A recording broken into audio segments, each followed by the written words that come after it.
And for those who are joining us for the first time, we're BetMode. BetMode is an all-in-one customer community platform. We bring together different engagement tools such as discussions, ideas in Q&A, events, help center into one singular place where you can simplify your customer experience and build stronger customer relationships. And this is the BetMode Customer Community Hub. You can access it from bettermore.com/hub. All the webinar recordings, books, resources, guides, tips, and tricks are posted here. You're most welcome to visit the community, and I hope this will help you improve your community management skills as well. Awesome. So today our guest is April MacLean. She's the founder of Wondry. Wondry specializes in building community strategies. And I'm going to pass it over to April now so that she can introduce herself and share more about Wondry. Then we're going to get started with the presentation. Awesome. Yeah, the Carlton. Cool. My name is April. I am based out of New England, just outside of Boston. I am the founder of Wondry. We're a very small team that does two things. We create strategic playbooks for brands ready to launch their community. We also have a private curated community for senior community leaders. So like chief community officers, director of community. It's a place where they can go to be put into small curated pods, get support, network with each other. And by night, I'm a choreographer and dance teacher. And there's probably not much more interesting things about me. My only social life is my dog. So that's either really impressive or very pathetic. It depends on your perspective. Should I go ahead and share my screen? Totally, yeah, let's get started. That's all wonderful. Right. Give me just 1 second, guys. All right. Sorry for all of my tabs. That's how it goes, you know? All right, I'm going to minimize the windows. So I'm not going to be able to see Q&A. I'm assuming that we'll get to that towards the end, or maybe you'll just throw me some questions when need be. Is that accurate? Great. Okay. I'm taking care of that. I'm gonna monitor the Q&A. Okay, great. I'm also going to, there we go. All right, so this presentation is 5 steps to moderating a healthy customer community. And as a way of a little bit more background, aside from Wondry, I have my small team. I am also currently building strategy for Late Checkout, which is a community-based product. And then in the past, I've built for what was The Hustle, acquired by HubSpot, Lululemon, Sony Music, and Infuse. So I've built some bigger brand communities and then really small, beautiful niche, like 20 to 30 person brand communities. I love them all. And what we're going to cover today is these 5 steps, which is laying the foundation, leveraging your onboarding, how we moderate behavior instead of people, creating a behavior vault, and then how we work through resolving conflict. And to start, like, why does it even matter? The people in this workshop likely have a really good grasp on why this matters so much, but essentially, the whole beauty of community is that you get to foster this many-to-many relationship that builds. People say builds a moat around your business. I know it's kind of a funky analogy, but it does give a really specific kind of competitive advantage in that a lot of us like to feel like what we build is proprietary. You know, my method is unique, my product is unique. Unfortunately, lots of things can be created, lots of widgets can be duplicated in some capacity, but what can't be duplicated is the community and the type of culture you build inside of your community.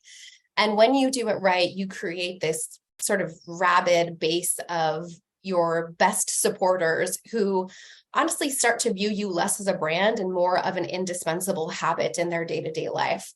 But moderating is like the bane of a lot of community managers' existence. So it's nice to walk through these steps and see if we can start to reel in maybe some of the challenges that you've been facing. I apologize for the ratio, but hopefully you guys can see everything okay. So we're going to start with step 1, which is just like, let's lay the foundation. And to lay the foundation of moderating, I like to level set by first starting with the question, is this a community? Because as much as community is a trending buzzword. People are talking about it. We still see a lot of confusion around this word. I still talk to a lot of clients that say, well, we already have a community. We have this many podcast listeners and these many subscribers to our newsletter. And that is not a community. So I'm sure many of you know a central source of information going out to a bunch of people, like a podcast or a newsletter, is an audience. The litmus test for is this community, I always think about it as these 3 overlapping circles. So it is many-to-many relationships. So it's conversation over content. Content is sort of like the lowest part of that equation. They're coming together for a common cause. So they're trying to accomplish something. They have a common interest. They're racing towards the same type of success. And then lastly, there are some sort of rituals that keep them coming back over and over again. So there's this sense of uniformity that's woven throughout your community. So they know, I always give this example. I owned a dance studio for a long time, and every summer we would have this huge flash mob where everybody in our studio from beginning through advanced would wear matching t-shirts, and then we would just like flood the streets and have an amazing time. And that, because we did it for so long, by the 7th, 8th year, people who had stopped taking classes would come back and they would reassimilate into the community because there was this anchor point that they know they could always hook back into. Why does this community exist? Another, I think, key element to setting the bar for the conversation is communities should exist when brand communities, when the value to the member and the business value overlap. Right there in the middle is where your community lies. So they're getting something out of it, but really importantly, the business is getting something out of it. There's a lot of conversations that I've had with business owners, founders, CMOs that want to launch a community. And when you push a little bit about why they want to launch it, it just sounds like a good thing to do. And it is a good thing to do. But unless it's specifically driving a certain outcome for your business, it starts to get under-resourced and turns into a little bit of a wasteland. So the way that we like to start thinking through the moderating of community is to bring it back to your company values and translate those into the rules that are going to govern your community. Now, there's a couple of rules that I think are kind of standard across the board and all, and I'm not specifically talking about those.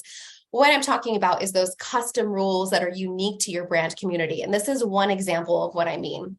In late checkout, we have 3 values: be surprisingly thoughtful, put community first, level up. Those are the stated company values. How do those translate into rules? Well, if we're talking about thoughtful, we're talking about we value giving over taking. So we keep our space free of spam and we dedicate the space to sharing knowledge and support. If we're going to put community first, it means like kindness and respect are at the forefront of the way we interact with each other. And then lastly, this idea of level up, because our community is for founders and leaders, there's this element of staying curious. And staying curious means you don't fall into like the knowing trap. I already know this, but you're open to learning, which allows you to accelerate your mastery. Step 2 is in leveraging your onboarding. Your onboarding is probably one of the most critical and overlooked spaces for really culture setting the tone of your community.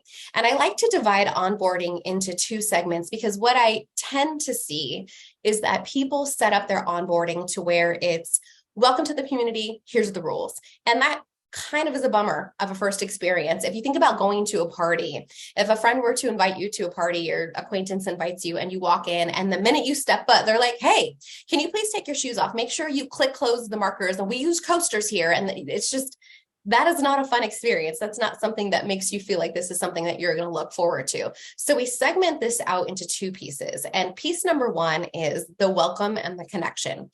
So when a member enters your community, we like to welcome them warmly and quickly.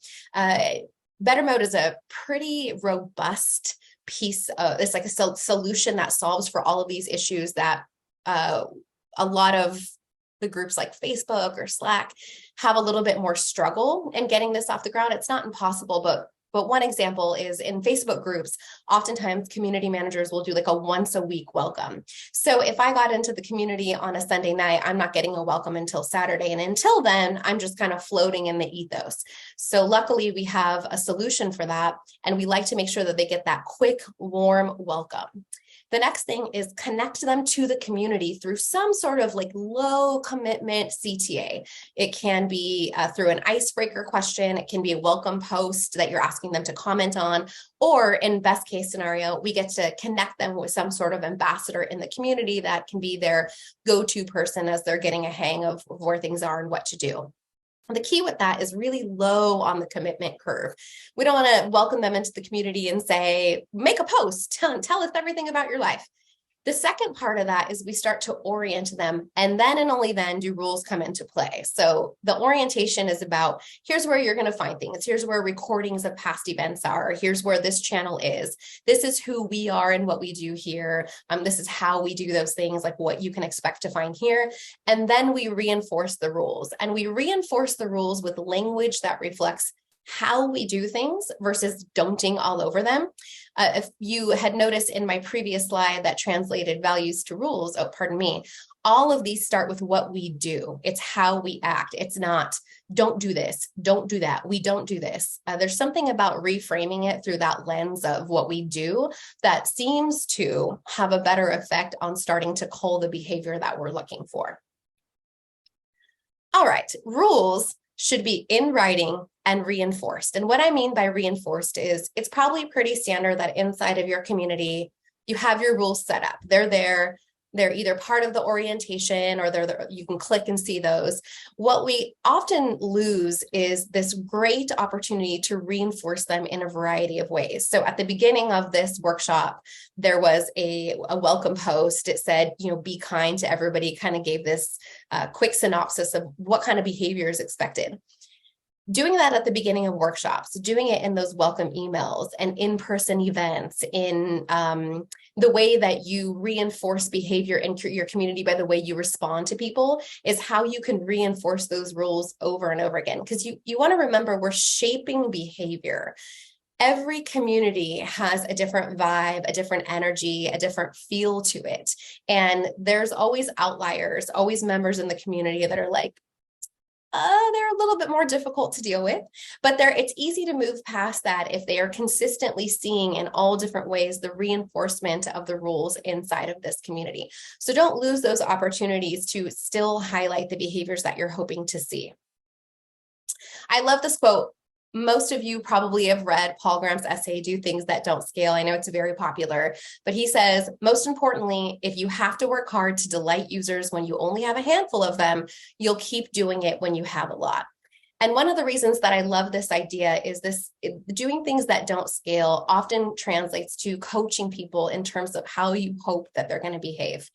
In one of my former roles, we were dealing with a community that was strong, ambitious. They were fantastic, but sometimes they would come across as either a little bit harsh or blunt, or would just not understand what a good conversation starter looks like. And I'm sure some of you have experienced this before. A good post inside of community has some context. It has a very specific ask if there's an ask involved. And that's different than saying something like, what do you guys think of this? Like, well, I don't know. What do I think of what? I like the color purple. What is it that we're really looking for in this? So one of the ways that we shaped behavior, when we started, we opened the doors to our community with 45 people. And those 45 people were like, it was gold to have this intimate group that we could really prune away at the way that we wanted things to look long term. Because if we can do things that don't scale, then it's going to pay off in large dividends down the road. And the way that we did that was, when posts came through that were lacking either in behavior or quality, it was easy to be in a conversation with that person and say something to the effect of, like, I really want you to get the best possible answer to your question. I really want you to get the exact help you need. Have you thought about maybe shaping your question this way, or maybe taking your ask down from like 5 questions to just the 2 most important ones? And if you can take the extra time to actually coach community members on how to be more thoughtful members, they will start to set the tone for others in the community. So coaching is a big one. Step 3 would be this idea of moderating the behavior, not the people. I don't know that there's a more critical component of this. So One of the challenges that I've definitely faced in terms of moderating communities is that it's inevitable when you're running a community that you have some sort of relationships that develop with members of your community. You're going to interact with some of them more. Some of them might even be personal friends. If you're running meetups, you're going to meet some in person, you're going to build a rapport. And it starts to get a little bit dicey in terms of moderating, because when those people maybe say things that don't quite fit the bill, or you're tempted to let something slide that maybe isn't totally, maybe it's a little bit spammy, but you like them, you dial it back and you have to tell yourself over and over again, I'm actually not moderating people at all. I'm simply moderating behavior. So we're looking at the choices that people make and not the people behind the choices. And the first stop to that, I think, is deciding what level of candor is appropriate for your community. When we talk about candor, a lot of people think of that very popular book, Radical Candor, which I love. It was an amazing book, and I think it's an amazing principle to implement. But this idea of candor really looks different in different communities, and maybe even more importantly, might actually come up against what you as a moderator instinctively want to do. So there's three guiding principles around this idea of candor. The first is just what's the subject of the community. A parental bereavement group has really different needs than like a sales mastery group. If somebody inside of a parental bereavement group is posting about some of the struggles that they're facing, or maybe they're going through some sort of episodic depression or whatever, you're not in there to give them radical candor. Well, what I think you should do is, it's just not the appropriate place for that. But inside of a sales mastery group, when it's, hey, I'm giving this presentation, I'm trying to close this deal, this is my deck, I would love to find out XYZ. That is a great place where you can really come in with that clear and level candor. Again, talking about the quality of the material, not the person themselves. But that's going to trickle down from the community manager and the moderators. So the level of candor that they give in the community is going to start to emulate that behavior. The second part of that is, where are you trying to take your members? What is the goal? They start today. So let's say on, I have to look up, January 24th, they have joined your community. And January 24th, 2024, what is different about their lives as a result of having joined your community? And that really should help frame your thinking in terms of, well, like, what level of candor is required from me to get them from point A to point B? Again, moving into our previous subject, if there is this parental bereavement group, the idea might be that you're trying to give them a space where they can feel like they're not alone, that these phases and experiences that they have, that there's no reason to feel guilty about them, because this is like a normal, healthy part of the grieving process. And that might not require a lot of challenge in that area. But if you're bringing in a group of people who are using some SaaS software that is supposed to, let's say, automate their customer service experience, then you're not going to come in with like those feedback sandwiches. I think you guys know what I'm talking about, where somebody tells you the good, the constructive part, and the good again. No, you could just come in and say, like, here's how you might want to think about doing that. So the goal becomes paramount as well. And then lastly, of course, always taking it back to that foundation. Given the values, what makes the most sense? Pardon me for the typo. What the community that I had moderated for HubSpot, which again had acquired The Hustle, was a community of entrepreneurs. So these were people who were very forthright, very heavy hitting, and they had a very specific agenda. And I don't mean agenda in a negative way. I mean it in a neutral way. They're trying to grow their skills. They're trying to grow their network. They're there for a very specific reason. Given that, our values were really around making sure that people in the group were talking about subject matters that were more advanced, more seasoned entrepreneurial topics. And if that's one of our values, is that we talk about like advanced high level business acumen, then it makes sense that when those beginner level posts come in, it's okay to say like, hey, this is really something that you can kind of easily find with these resources. But that doesn't make sense for every community. And again, addressing the behavior, but the key here is to assume the best. It is remarkable how much misinterpretation happens online and how easy it is to assume that people are being challenging or cantankerous. So we want to start from a place by assuming that they meant the best, even though it gets very difficult, especially on the internet. And these 3 sentences that you see, I see a lot of community managers and moderators start their sentences with this sort of tonality to try to tease out what's really going on behind the words. So I wanted to get clarification on what you meant here, or I realize tone is hard to interpret, or can you say that in a different way? All of these kind of gently redirect the way that the person is using their words to try to get them to maybe rethink the way that they're asserting themselves. I do want to pause and say, one thing to remember about moderating is that humans are so much more alike than they are different. And I know that that's a very squishy and a little bit theoretical to say, but even the customers that seem the most difficult to deal with, they're combative, or sometimes they're out and out rude or insulting in the community. What I have found is that when you get those people into a private chat, everything changes. And I'll use a real example. In a previous community that I moderated, there was a gentleman who was very unkind, specifically to me, and very often. So when something would go wrong in the community, he would come in and respond and say something to the effect of, maybe if you knew how to do your job, this wouldn't happen. And it was a little rough to deal with. I ended up taking it to private DMs because it was obvious there was a pattern. First of all, immediately when we moved into the private conversation, it totally took the tone down because people feel a little bit emboldened when they're in a group, whereas when you strip away all of that sort of social pressure, they approach you a little bit differently.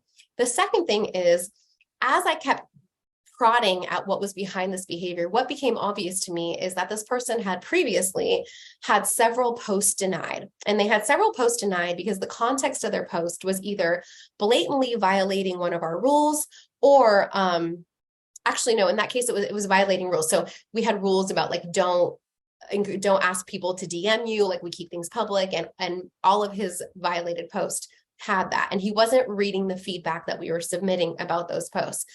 Well, you have to put yourself in the shoes of a person like that. They came into a community and they're really hoping to get something out of the community. They're looking to network, they're looking to grow. And we're basically saying over and over again, your words aren't good enough, your words aren't good enough, your words aren't good enough. Now, as a community manager, there's a temptation to say, okay, but the rules are right there and we did the feedback. But if you strip it back to its human element, that's kind of a demoralizing place to come from, is to see conversations going on in the community and people contributing and feeling like your contributions aren't valuable. And it took maybe a 5-minute conversation to understand that, to help contextualize what it is that he was after, help him craft a better post and get exactly what he was looking for. And not only did I not get any guff going forward, but he clearly became someone that was much more supportive and contributed more in the community. So those little touches and remembering that people are all human, even when they're difficult, go a really long way. Make your limits very clear. So what you're seeing right now is how I've generally run the idea of removing a community member. It's not a hard and fast rule, but the way that I have done things in the past and the way I see a lot of successful communities running is the first time there's a violation, there's a really gentle warning, and warning might even be the wrong word. It's something as simple as oh, hey, we don't allow XYZ. Done. The second time, it's more appropriate often to take it into a personal message and say, hey, I had said this before on your previous post, or I'm not sure if you were able to see this, but this is the feedback and this is why we don't allow that. So if you wouldn't mind, removing that sentence, rethinking that, whatever it is, it's a personal one-on-one interaction. The third time, there's no conversation, there's a removal. And this probably is a little bit more difficult to navigate inside of customer communities because these are people who often are paying money, often you really care about their feedback and opinion. And so the temptation is to kind of acquiesce and find ways around this. But what I have found is, well, let me give this sort of silly analogy. A long time ago, a mentor that I respected was talking about company culture, which is not so different from the community culture. And he said, when you're building your team, you want thoroughbreds, and you want to be really careful not to mistake a donkey for a thoroughbred, because the minute a donkey enters the space, the thoroughbreds go meet to hang out with each other somewhere else. And the same is true with the culture of a community. It just takes one person who is clearly violating or doesn't honor and respect the rules and the culture to start to denigrate the idea of your community in the minds of others. You can't afford it. So while it may be like, oh, I don't want to tick off a customer, well, you don't want to tick off all other 1,000 customers either. So removing it is often the best way to go. And the reason we say conversation is by now they know, and it just sort of opens the door to like a back and forth kind of negotiation about something that really is no longer up for negotiation.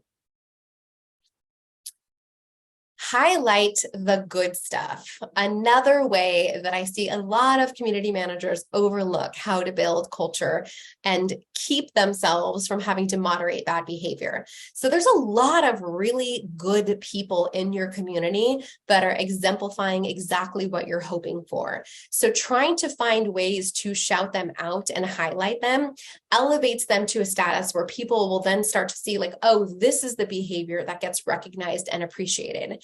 And when you do that, you have the opportunity to translate their actions into values. So previously, when I was talking through those values at late checkout, if you think about like be surprisingly thoughtful, there was a member of our community who she was just extraordinary about how much time she would give struggling members. So if there was someone in the community who was kind of new to the world of entrepreneurship and like kind of struggling with those age-old things about like, oh, how do I test my idea? How do I get my first customer? Or even mindset issues, I'm getting in my own way. She would get on a Zoom call with them and just spend an hour helping them work through those things.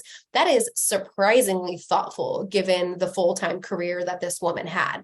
And so being able to elevate her behavior and saying like, this is a prime example of being surprisingly thoughtful inside of the community is just going to keep building and reinforcing those behaviors. And it allows you to celebrate the kind of member that you want more of. This is true when we're running teams too. So I'm sure many of you have come across this. Like some of our best team members fly under the radar and don't get the kudos and support that they deserve, because when you're doing the right thing, you kind of just don't even hit people's psyche. When you're looking at reviews for restaurants, a lot of them will be negative because it's harder for people to leave a positive review. They don't have the same motivation. So when you're able to continue to celebrate the kind of people you want to see more of, instead of making a hullabaloo out of what you don't want to see, you keep the boat rowing in the correct direction. All right, step 4 is to create a behavior vault. This is one of my oldest and most delightful tricks. What I would love to see is more communities adapt this idea of creating a vault that helps them start to like pinpoint what behavior should look like in the community. Now, subjectivity breeds frustration. It's like the #1 source of frustration in the community. And the tricky thing about this is moderation will never be perfect. It can't be perfect because you have this set of rules or values, and then you have human behavior, and now you're trying to apply the set of values to the human behavior. Well, in our case, we had myself, I had 3 moderators, and then we had a community lead.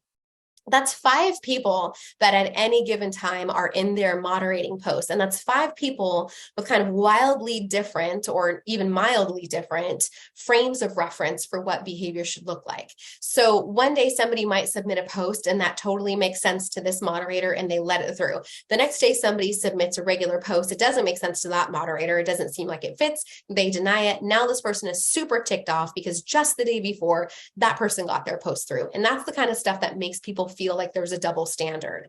So while you'll never fully solve for subjectivity inside of a community, one of the ways that you can do this is to swipe and store. Right now in the community that I'm running, we do this inside of Notion, but you can do this inside of any tool. We literally, we used to do Notion, we do Figma now. We literally take screenshots, load them into a swipe file, and we'll comment about why. We'll comment about things like, hey, this really riled people up. I think it was because XYZ, or I really like the way this person responded to this post. Or in this case, the reason that we made this decision is because And as you can start to create this kind of vault of the way you think through human behavior, it becomes a tool for all moderators to try to lessen that subjectivity a little bit. And we don't leave it at just our community. As I'm in other Facebook communities, if I'm on Facebook, if I'm on Better Mode, if I'm on Slack, wherever I am, I still watch for what feels to me like to be sticky conversations or maybe interesting choices on the part of community managers or moderators. And then I take those and make notes to myself inside Figma about like why that did stand out to me. There is a community on Facebook that is for admins of Facebook groups. And it's an interesting group because they're often not trained community managers. It's just like somebody started a neighborhood Facebook group for whatever, Boston, and they don't have that training. And so they struggle a lot with how to moderate that behavior. And a lot of their thinking revolves around kind of a punitive approach, like, don't do that, don't do that. I'm going to kick them out. I'm going to kick them out. And for me, that's like a gold mine of thinking about the ways that people who maybe are not trained in community think about things that they see. Because you and I, we've been doing this. A lot of this is second nature. We sort of forget, for people who don't have a community first mindset, the ways that they might frame the things that they see going on. And then documenting everything. So you want to build a community playbook as quickly as possible because it prepares incoming community managers and moderators, and it keeps the community culture cohesive. So the idea is you want to be able to have this community playbook, and no matter what, you can hand it off to someone who can keep the train on the tracks, even if you have to suddenly flee the country tomorrow. They know how to onboard. They know how to moderate the community. They understand the rules, the code of conduct, conflict resolution. Like, the process documentation is key. All right, we are at the final step, which means we're doing very good on time. All right, resolving conflict. This one is juicy. There are 5, so they say, levels of conflict. I'm up for debate, I suppose. The first is differences, and that's when you disagree with someone, but there's no discomfort there. Like, I don't like cilantro. You like cilantro. I think we're both fine. The second is misunderstanding. And that is when we get into a disagreement, but that's because we're just making wrong assumptions. Like, we have the wrong information about whatever it is that happened. The third is when we start to get into some dicey territory. This is disagreement. This is where tension starts to form between us. Fourth, when we get into discord, now the relationship is becoming actively strained. And then finally, when we get to polarization, there's like severe negative emotions. When I see your name in the community, I feel something inside. I don't like it. What we want to try to do is stay over here. Sometimes we can even leap, because healthy debate belongs in some communities, but mostly we're trying to stay inside of levels 1 and 2 and intercept before it becomes something deeper than that. And we do that through 3 main guiding pillars. The first is just, we start with our principles. So some of our principles around conflict resolution is we don't hide conflict. In any of the communities that I've built or run, I don't hide conflict. It is healthy for members to see discourse and how it's handled. Sometimes there's this fear of like, we want the community to appear perfect. We want it to feel like utopian. So we're going to pull this over here and make sure that we handle it in confidence. But it's totally okay for there to be a healthy example of what it looks like to come into conflict. The second is that we just try to understand before we react. I myself can be emotional about moderating a community. One of the things I struggle with the most is if I sense any sort of like bullying, it triggers something in me where I just want to immediately shut something down. I do not like when people are cruel to each other, but oftentimes they're not trying to be cruel. And so stopping and dialing it back and trying to understand what's happening before I ever react is key. I had a dance teacher who used to tell me, most people are misunderstood most of the time, and I have found that to be true over and over again.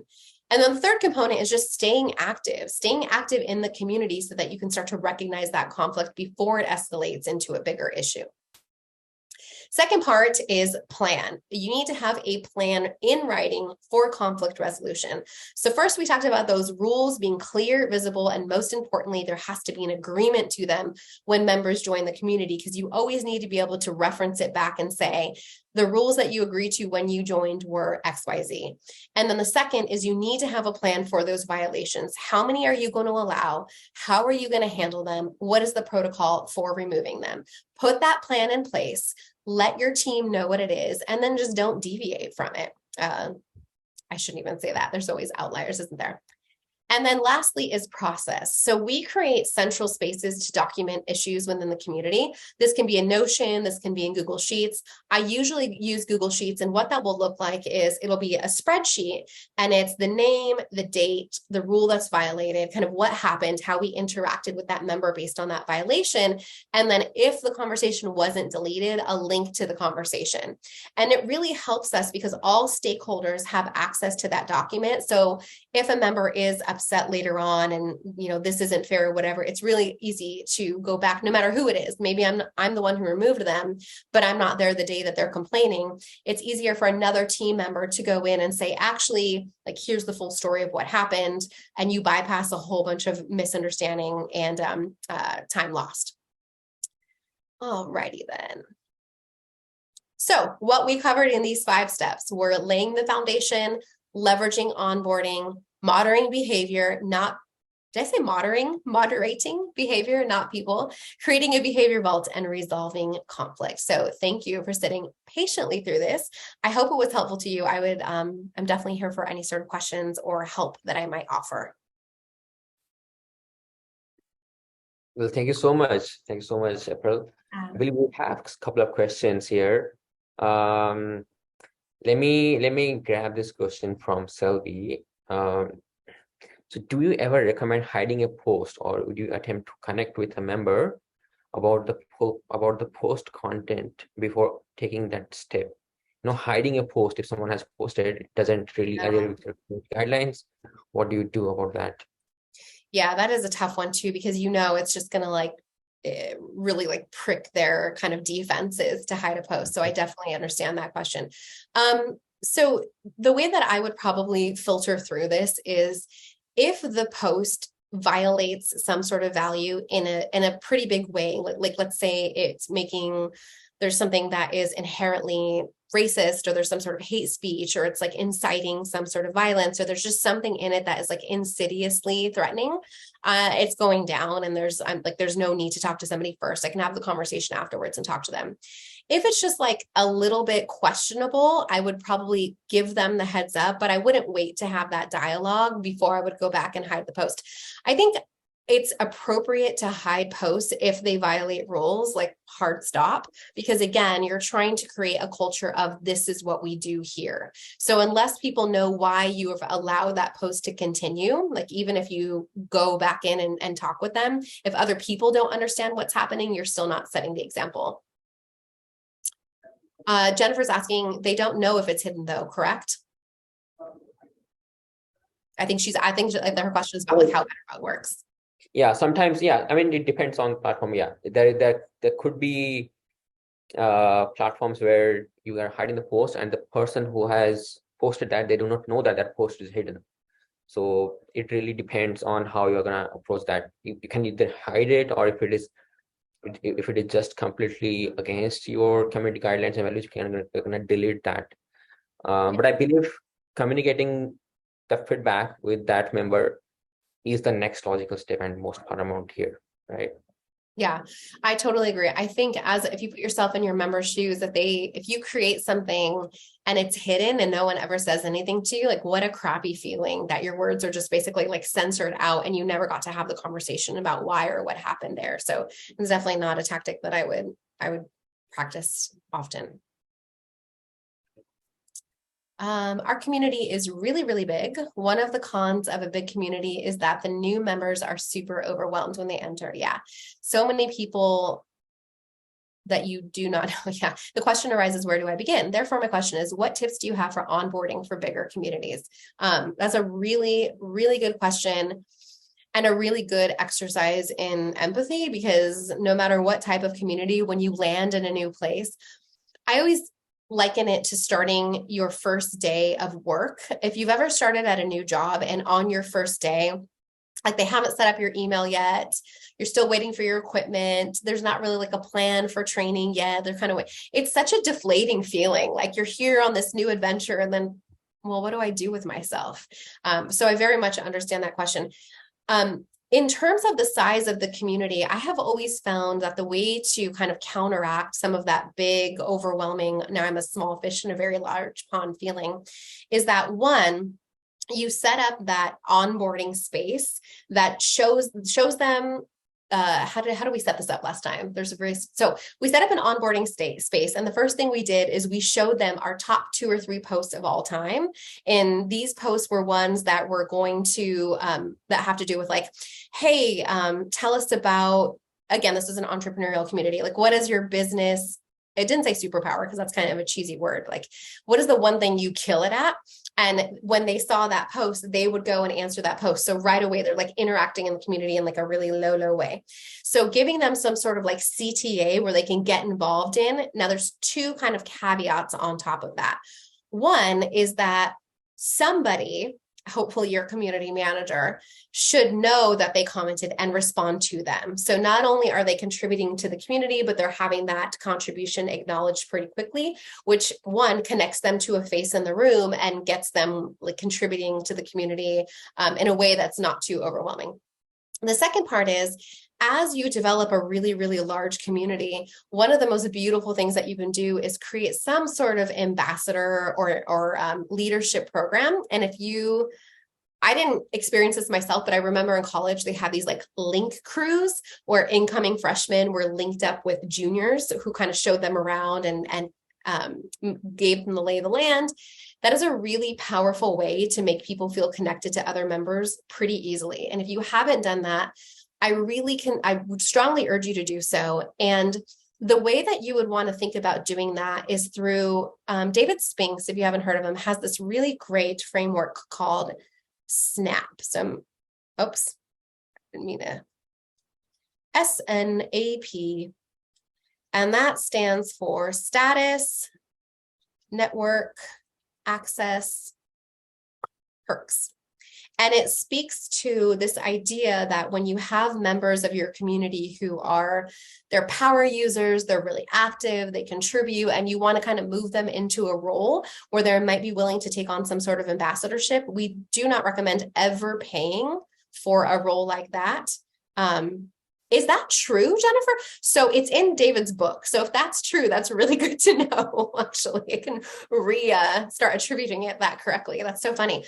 The idea is like you don't pay them, but you offer them one of these or a couple from these categories, because this extrinsic motivation or the way that we reward people is through these categories. Members usually want status, which comes through some sort of like badge or title. They're looking for network, so they want to be in community with like a very small subset of people instead of the group at large. They're looking for access to things that maybe other people don't have access to. So maybe it's like they get to have a behind the scenes Zoom with some of the staff members. And then perks, which is just essentially what it sounds like. Swag, you get the hoodie, you get the pencil, maybe not a pencil. Thanks for dropping that in. So I would really highly recommend thinking about creating an ambassadorship program in your customer community so that you can quickly link your new members in with somebody that's already established. That's cool. I'm so glad somebody told me that. And we have another really interesting question here. It's about dealing with self-promotions, So some of the members are promoting their own businesses or company in the community. So where do we draw the line and how to sort of, not come across as restrictive, but also let them have fun in the community? Just so you know, this is the topic that comes up over and over and over again. So I very much understand. There's a city next to me and I'm part of their Facebook group because they're next to me. So I'm interested in what's going on there. But it's really the type of small town that people have kind of grown up their whole lives in. So a lot of them are older. They're always cranky and mad. It's kind of endearing. But there's quite a hullabaloo in there because a whole bunch of small business owners are super irritated that they don't get to promote their business. And so I've been having a conversation with the woman who manages that community. Part of it is just expectations. So when you are doing that onboarding and orientation, you make the rules really clear. And then in the orientation, there should be verbiage of here, like why this community exists. We exist to do these things. And I would really encourage people to tell members why they're not allowed to do the thing in that orientation. Something to the effect of like, you might be wondering, like, why don't we allow self-promotion? And then some sort of explanation. Number one, it just kind of gets people calibrated as they enter the community. It gives you something to point to in writing. And I'm going to use this. I'm going to use this word knowing that it is a prickly little word, and I'm just going to ask for everybody's grace and forgiveness on this. There is a sense of entitlement sometimes with members that they are entitled to be able to post what they want, or they're not. It is a community that was made for a very specific purpose, and you decide what that purpose is, and you get to decide what the corresponding behavior is. So one is like, that's not what this community is for. Last thing I'll say is one of the best way to counteract this and kind of make everybody happy is we allow one weekly thread where we say, hey, shamelessly plug your stuff, go. And they can all drop in their promotional links on that one thread, not a separate post and not on any other day, only on that one thread. And it allows them to kind of get it out of their system. They can say whatever they want. They can post whatever links they want, but it's only relegated to that one post. And I will also add, people have gotten clients from that post numerous times. So when there's members of our community that might be looking on the hunt for services or products, they do peruse and click often. So it's not even a for naught thing. People get business out of it. Yeah, that's good. I mean, I've also seen similar kind of threads on maybe on Reddit as well. They'll have a specific date or a day in a week, and on that day they would be having a thread when people can just go in and promote their stuff. Makes sense. Exactly. Yeah. And in case of customer communities, brand-led community as well, if you want to do that, there is also a way to showcase your customers. They also get to talk about their business, but you're also showcasing how they have sort of used your product or your company services to achieve something. So there is a symbiotic relationship there. So you are getting something out of that. You are sharing someone's success story, but also they're also getting to promote their own business as well. So there is another angle to it. And also you can think of that through the lens of that SNAP framework. Oftentimes there's sort of an incentivized thing where if we had experts in our community, they would volunteer and lead a workshop like I'm doing now. And at the end of that workshop, they would have a slide that promotes their business, and it allows them to get their name out, get their expertise out, but it still serves the community directly. So there's actually ways to leverage that desire for the good of the community. This is just no. And Nadir, I see your question. Can you tell me real quick in chat, what are you using to host your community? What platform you're on? Because I think that would be a tremendous help to this question. So on Discord. Okay. So Nadir says that another issue they're facing is that our community is so big that micro communities are starting to form within the main community by the community. Might lose these people from our own community. They're now creating their own small chat group. So this is a tough one. What I would say is there's kind of a couple of elements inside of this. The first is that when you start to see those micro communities form, it's usually a programming queue. In our former community, we started to see a whole bunch of people wanted to rally around the idea of crypto and Web3. So a bunch of conversations started turning in that direction. They wanted to go chat here. And that was our cue to start introducing some programming specifically around facilitating those conversations. So then we started doing monthly crypto roundtables. And a lot of times when you see those things brewing inside of the community, it's your opportunity to now create something just for them that they have to be in your community to get. Another thing is, it was against our terms of use. So if you joined our community, something that you're not allowed to do is post in the community about moving into another community, even if that's a WhatsApp group. It's something that we just didn't allow. And a lot of that is because if we're in an entrepreneur community, a lot of people were trying to siphon off for sales and leads. And so it's just easier to cut the quality. So don't be afraid of just taking a stance against that. That's a perfectly reasonable thing to do. But you can introduce programming, you can introduce new channels, and you can take a stance against that. Those are probably your main, but to just kind of ignore it, they're going to start organizing. Anytime you see your community start organizing something without you, it's because you're on the brink of missing an opportunity. So you can either reel it in, push it out, or just let them do their thing. Cool. Yeah. I don't see any other question here.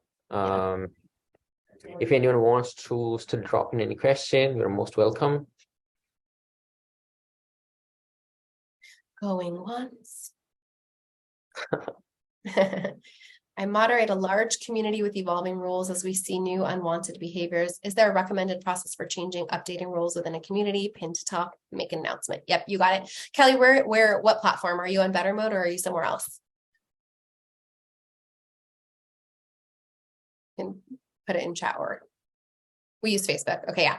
So anytime you update the community rules, now, one thing, if you're not already doing this, I'm assuming that you're using either admin assist or some sort of thing that people have to agree to the rules before they can enter into the community.